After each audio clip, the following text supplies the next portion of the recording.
دەڵێن دۆخی کارەبای هەرێم ئاسایی بۆتەوە بەڵام کارەباش نییە. ئاژەڵ دۆستانی سلێمانی لە دژی کوشتنی سەگە بێلانەکانی کەرکووک ناڕەزایەتیان دەربڕی و گردبوونەوەیان ئەنجامدا. سڵاوتان لێبێت. بەشێک لە چالاکوانانی بواری ئاژەڵان و ئاژەڵ دۆستانی سلێمانی دژی کوشتنی سەگی بێلانە لە کەرکووک لە بەردەم بینای پارێزگای سلەیمانی گردبوونەوە و ناڕەزایەتیان دەربڕی. ئەوان دەڵێن خەڵکو و منداڵان هۆکاری سەرەچین بۆ پەلاماردان نەک سەگە بێلانەکان. ناڕەزایەتی ئەو ئاژەڵ دۆستانە دوای ئەوە دێت هەفتەی ڕابردوو منداڵێکی تەمەندە ساڵان لە شاری کەرکووک بەهۆی پەلاماری سەگی بێلانە گیانی لەدەستدا. دوای ڕووداوەکەش هەڵمەتی کوشتنی سەگی بێلانە لە شارەکە دەستی پێ کردووە.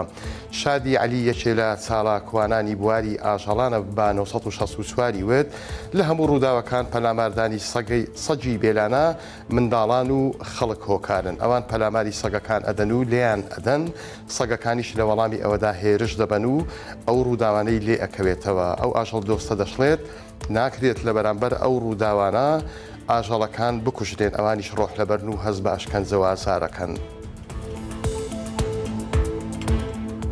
ساڵی 2024 وەک هەر ساڵێکی دیکە بۆ ڕۆژنامە نووسان و میدیاکاران ساڵێکی خراپ بوو. بەپێی راپۆرتی سنتەری میترۆ لەو ساڵەدا 182 پێشێرکاری بەرامبەر 176 ڕۆژناماوان و دەستگای میدیایی لە هەرێمی کوردستان تۆمار کراون. بەپێی راپۆرتەکەی سنتەری میترۆ پێشێرکاریەکان بەرامبەر ڕۆژنامە نووسان لە ساڵی پاردا بەراورد بە ساڵی پێشخۆی بە ڕێژەی 122 کەمی کردووە، بەڵام پێشێرکاریەکان هەر لە ئاستی بەرزدان. بەوتەی ڕەحمان غەریب ڕێخەری سنتەری میترۆ کە بۆ 964 قسەی کردووە، حکومەت شەریکێکی بەلاشی هەیە بۆ ڕوبەڕووبوونەوەی گەندەڵی کە ڕۆژنامە نووسانن، بەڵام حکومەت سوودیان لێوەرناگرێت و نایان کات بە شەریک بۆ ڕوبەڕووبوونەوەی گەندەڵی.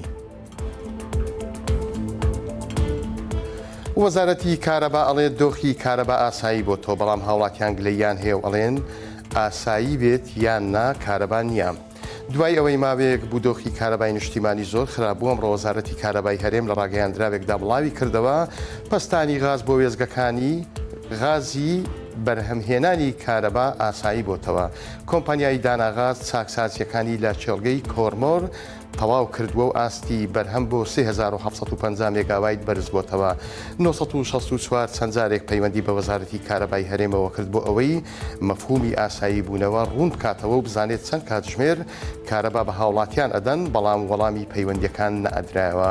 هەرچی هاوڵاتیانیشە لە کۆمنت با چەند جۆرێک پەیامی خۆیان بە وەزارەتی کارەبای هەرێم نووسیوە، یەکێکیان دەڵێت دۆخی کارەبا ئاسایی بێتیان نا کارەبا هەر نییە. یەکێکی تر نووسیوێتی خۆزگە وەزارەتەکەتان ڕادستی مۆلیدەکان دەکرد تا لە کۆڵ کارەبای نیشتیمانی ببنەوە. نۆژەنکردنەوەی قەڵای هەولێر بەردەوامەوە. ئێستا شەقامی سەرەکی قەڵاوژمارەیە کۆڵان بە شێوێکی ستانداردی کەلەپوری جیهانی کە بۆ شوێنە مێژوویەکان ئەکرێت لە قۆناغی کۆتاییدایە و لە ئایندەشدا چایخانێکی کەلتوری و هۆتێل هەروەها چێشتخانەیەک لەسەر قەڵا دەکرێنەوە. ئەندازیار فەلاح حەسەن سەرۆکی کۆمسیۆنی باڵای بوژانەوەی قەڵای هەولێر بە وەکالەت ڕایگەیان تا ئێستا 10600 مەتر چوارگۆشە لە شەقامی سەرەکی قەڵا و بەشێک لە کۆڵانەکان بەردڕێژ کراون و پرۆسەکەش لە قۆناغی کۆتایی ئەوتیشی لە ئایندێشی نزیکدا کۆتایی بە پرۆسەی نۆژەنکردنەوەی حەمامی قەڵاش دێت کە کۆنترین حەمامی هەولێرە و لەلایەن حکومەتی ئەمریکاوە پشتیوانی دارایی ئەکرێت. بەپێی پلانەکە بێت لە قۆناغی داهاتوودا بەشێک لە کۆڵانەکانی قەڵای هەولێر کورسی دانیشتن و ڕووناچی بۆ شەقامی قەڵا و هەروەها کۆڵانەکان دائەندرێت و خانوەکانی قەڵاش نۆژە نەکرێنەوە.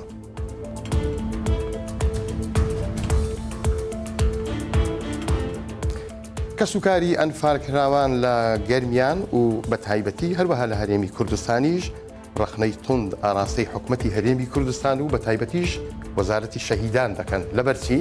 لەبەر ئەوەی دەڵێن گۆڕێکی بە کۆمەڵ لە سەماوە کە تایبەتە بە ئەنفالکراوان دۆزراوەتەوە، بەڵام ئەڵێن بەداخەوە نە حکومەتی هەرێم بە سەرۆک و جێگرەکانی نە سەرۆکایەتی هەرێمی کوردستان نە وەزارەتی شەهیدان هیچ کەسێک بەوە ئاگادار نییە، چونکە بێدەنجیان لێ کردووە تەنانەت بەیاننامەیەکیشیان بڵاو نەکردوتەوە. کەسوکاری ئەنفالکراوان کە ئیمزایان لە بنڕاگەیاندراوێک کردووە و ئەو گلەییان گەیاندۆتە لایەنە پەیوەنددارەکان لە هەرێمی کوردستان. گۆڕە بە کۆمەڵەکە وەک خۆیان ئەڵێن 150 ڕووفاتی تێدا بریتین لە منداڵ و ژن و پیاو. هەمووشیان ئەڵێن تایبەتن بە ناوچەی گەرمیان و لە پارێزگای سەماوە لە باشووری عراق دۆزراوەتەوە داوایان کردووە کە ئەگەر ئەمجارە وەزیری شەهیدان دانرا پێویستە سیڤیەکەی باش بخوێندرێتەوە بۆ ئەوەی زانیاری تەواوی لەسەر پرۆسەکانی ئەنفال هەبێت هەروەها ورد بێت لە بەڕێوەبردننی کاروبارەکانی وەزارەتی شەهیدان هەروەها ڕخنەی توندیشان ئاراستەی تەواوی بەرپرسانی حکومەتی هەرێم و سەرۆکایەتی هەرێمی کوردستان کردووە. بەڕێزان هەواڵەکانم بۆ خوێندنەوە کاتێکی خۆش بۆ هەموو لایەکتان خواتان لەگەڵ.